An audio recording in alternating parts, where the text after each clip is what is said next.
Ndagusuhuje ndongeye nguhe n'ikaze wowe udukurikira wowe udahwema gukurikira Osmams Web TV show, televiziyo yanyu y'Abanyarwanda. Twihuse rero nta gutinze kugira ngo aya makuru nawe ubashe kuyamenya. Ni urwandiko ikiwe leta y'u Rwanda, cyane cyane umukuru w'igihugu wacu Paul Kagame. Ni urwandiko rwanditse na Leta Zunze Ubumwe za Amerika, aho urwandiko turaza kureba byinshi bigiye birukubiyemo, haba ku ruhande rwa Leta Zunze Ubumwe za Amerika ndetse na leta yacu y'u Rwanda. So rero nimba ari ubwa mbere ugeze hano, kanda subscribe nyamuneka kugira ngo tuzaye dukomeza tubane mu bindi biganiro bizajya bigenda bikurikira. Uru rwandiko rugiye hanze nyuma y'iyi nkuru zigenda zicicikana ku mbuga nkoranyambaga zivuga ko ihuriro AFC 23 ndetse na leta ya Felix Tshisekedi ya Congo bizahurira i Rwanda ku itariki ya 18 Werurwe. Ubwo no vuga ngo harabura iminsi 4 ngo bahure, no vuga ngo bazaba bagiye mu bikirere, bazaba bagiye muri ibiganiro by'umutekano ku buryo iyi ntambara iri mu burasirazuba bwa Congo yahagarara, ndetse M23 igasaga ibyayo ndetse nayo ikagira ibyo isaba leta ya Congo. Ni ibiganiro bizabera Angola, ariko mbere uko ibi biganiro biba biratunguranye cyane kuko Leta Zunze Ubumwe za Amerika bise zisohora urwandiko rwandikiye u Rwanda.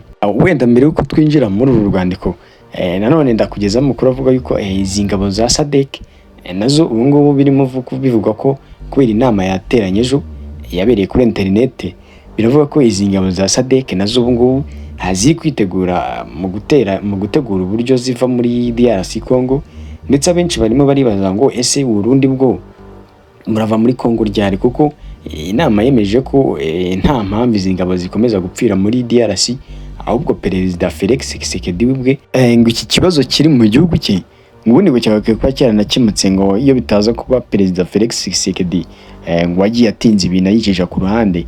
So rero SADC yemeje ko ingabo zayo ziva muri DRC Congo zikayeka gukomeza gupfira hariya hantu, dore ko bisa nkaho urugamba rwabatsinze, ndetse abo bamakuru tugeraho nuko bavuga ko izi ngabo za SADC zirenga 5,000 ngo abenshi bafatiwe mu kigo cya gisirikare, ubundi nyine bagotwa na ingabo za 23. Ubu nta n'icyo babasha gukora kuko barazengurutswe nyine hariya mu mujyi wa Bukavu. Noneho iyi leta rero yanditswe na Leta Zunze Ubumwe za Amerika, kanze tuyicishemo amaso ubundi tuyebe. None Leta Zunze Ubumwe za Amerika iradushaka yiteze, baba bagiye kudufatira ibihano nk'ibisanzwe nk'ibyo bafatiye General James Kabarebe retired, cyangwa ni biganira amahoro. Katurebe muri make bikubiye muri urwo rwandiko. Nk'ibisanzwe ibaruwa y'ubutegetsi murabizi, abanza kujya imyirondoro ya United States, impamvu date 14/2025, reference, ibintu byinshi cyane. Tumaruke cyane rero mu hariya uwo yandikiwe ni Perezida Paul Kagame. Then katwinjire mu ibaruwa sasa. United States Department of States, President Kagame ngo Leta Zunze Ubumwe za Amerika ngiha agaciro ubufatanye bukomeye cyane na leta y'u Rwanda. Ati bamenye ko leta y'u Rwanda atari ingenzi, cyangwa se iyi leta y'u Rwanda igira uruhare rukomeye cyane mu kubungabunga umutekano, cyane cyane muri aka gace dutuyemo. Hanyuma bakomeje bati Leta Zunze Ubumwe za Amerika ati zishyigikire imbaraga u Rwanda rushyira mu kongera umutekano ndetse n'ubusugire bw'igihugu, cyane cyane ku bantu b'Abanyarwanda ndetse n'abaturage baba mu bihugu biriya bituranye n'u Rwanda, ubwo bavuga za Congo, za Uganda, Burundi n'ibiriya bihugu by'ibituranyi.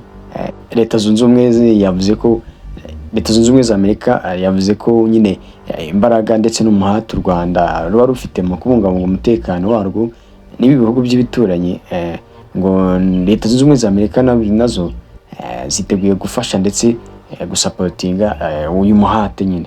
Twuse cyane, reka tumurika hasi gato hano. Bavuze ngo we must continue working together to promote peace in the Democratic Republic of Congo, DRC, and the Greatest Lake region. Ati tuzakomeza gukorera hamwe kugira ngo tubungabunga umutekano ndetse n'amahoro hariya mu gihugu cya Repubulika Iharanira Demokarasi ya Congo, ndetse n'aka karere nyine k'ibiyaga bigari u Rwanda ruherereyemo. Barakomeza baravuga ngo Rwanda can help in bringing dialogue and reconciliation. ati u Rwanda rushobora gutanga umusada warwo cyangwa se gufasha muri ibi biganiro ndetse no kuzana ubwiyunge to reconciliate which is necessary for the long term peace. Ati kandi bikaba by'ingenzi mu gihe cy'amahoro nyine, bikazana amahoro mu gihe kirambuye. Bakomeje baravuga ngo the US is ready to assist through diplomacy. Ati kandi Leta Zunze Ubumwe za Amerika ati ziteguye mu gutanga ubufasha cyane cyane mu bya diplomasi, peace building programs and regional cooperation. Ati muri gahunda zo kuzana amahoro ndetse na regional cooperation ndetse n'ubufatanye cyane cyane muri aka gace nyine kacu dutuyemo. Tubibutse ko ibi ngibi biri gutangazwa mbere nyuma y'uko hari amakuru acicikanye hasi nyine hanze hari yavuga ko ibi biganiro koko biri ready yo kuba cyane cyane bizabera hariya muri Angola, aho bazubahiriza amasezerano ya Rwanda ndetse na Nairobi akubiyemo ingingo zo gucurura impunzi ndetse no gushyira aba basirikare ba M23 mu gisirikare cya Leta Iharanira Demokarasi ya Kongo, ndetse no kuganira n'imitwe yitwaje intwaro iba muri kiriya gihugu cya Leta cya Repubulika Iharanira Demokarasi ya Kongo. Dore ko bavuga ko iyi Repubulika Iharanira Demokarasi ya Kongo ishobora kuba irimo imitwe yitwaje intwaro irenga 70 urumva ko ni igihugu kinini ndetse bisa nkaho kugikontorora noneho biteye ubwoba cyane. Noneho wajya kuyi umusivile wabo ngo ni Kisekedi, kikaba ikibazo gikomeye cyane kuko bikagorana cyane kuba bakontorora iyi mitwe yitwaje intwaro. Twongeye tumanika ku gika cy'ibaruwa cyane cyane ku kijyanye na economy cyangwa se ubukungu. Leta Zunze Ubumwe zakomeje ziravuga ngo economic growth is also important. Ati noneho iterambere cyane cyane mu bijyanye n'ubukungu ati nacyo ni ikintu cy'ingenzi cyane. Urumva ko nahangaha bagiye kuganira ndetse bari consideringa cyane cyane ikintu kijyanye n'ubukungu. Ati the US is committed to increase the trade and investment that benefits both nations.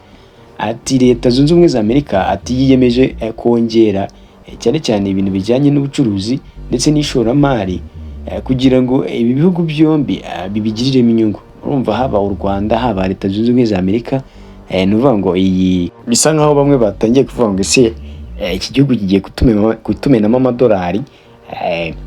Hanyuma hasi bakomeje baravuga ngo Rwanda has great potential for economic expansion.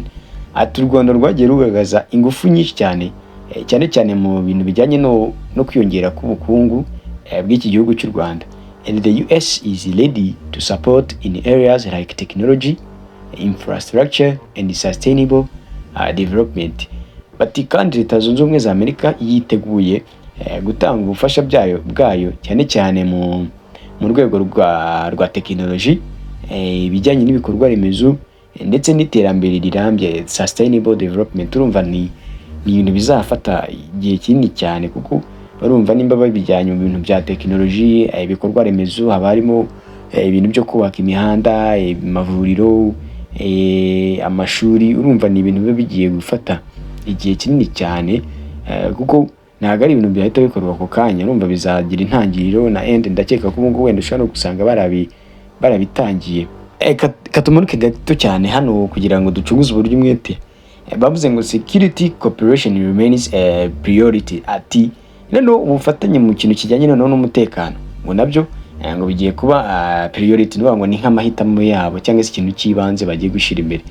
In this challenging time, ati cyane cyane mu ibi bihe turimo bisa nkaho bigoye cyane, our nations must work together to counter regional threat and ensure safety.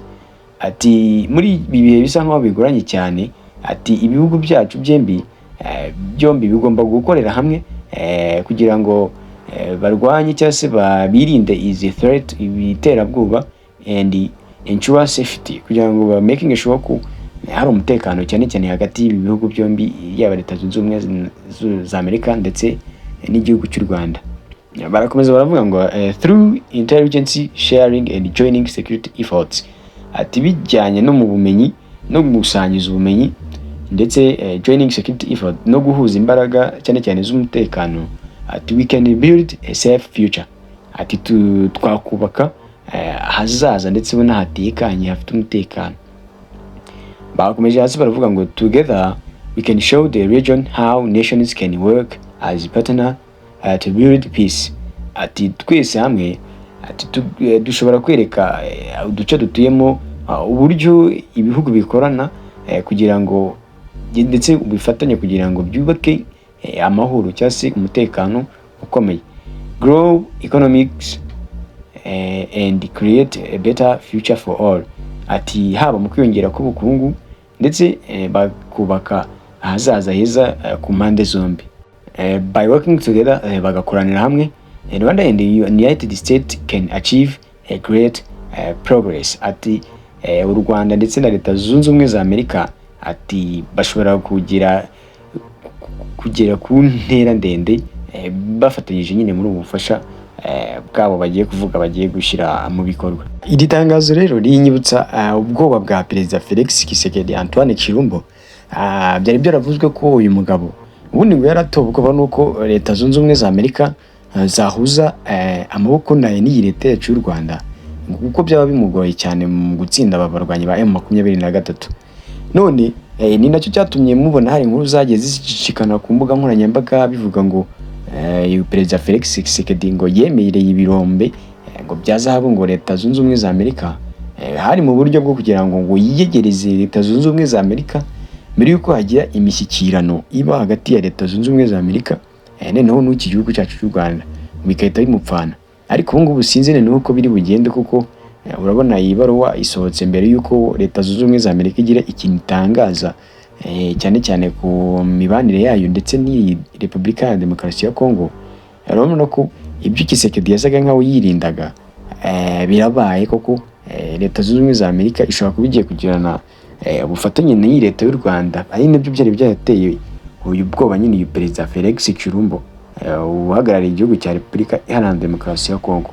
Bisa nkaho ibihugu by'amahanga noneho aho ngubu biri kuvuga ngo ibyo biri gufosinga Felix Tshisekedi kuba yayoboka inzira y'ibiganiro kuruta cyane uko yakumva ko iyi ntambara ariyo yaba igisubizo cy'ibibazo byose, dore ko ngo ubu ngubu yatangiye kwegeranya n'urongo ingabo ndetse ngo n'ibikoresho by'intambara ngo ajye mu duce M23 iri gukontorora, ngo ajye kubuza umutekano. Urumva ni ibintu bitari neza, bibangamiye uburenganzira bwa muntu nimba kuko agiye kongera kubura intambara kandi n'abandi bari kugira ngo inzira y'ibiganiro ibe yaba inzira nziza yo gukemura aya makimbirane nyine bagiye bafitanye.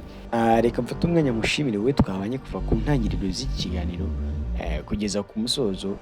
Ni ukuri wakoze cyane. Rero reka dutegereze ibyo Leta y'u Rwanda wenda iri busubize ndetse n'izindi komantere ziragenda zigaragara cyane cyane hagati ya Leta Zunze Ubumwe za Amerika, Kongo, u Rwanda.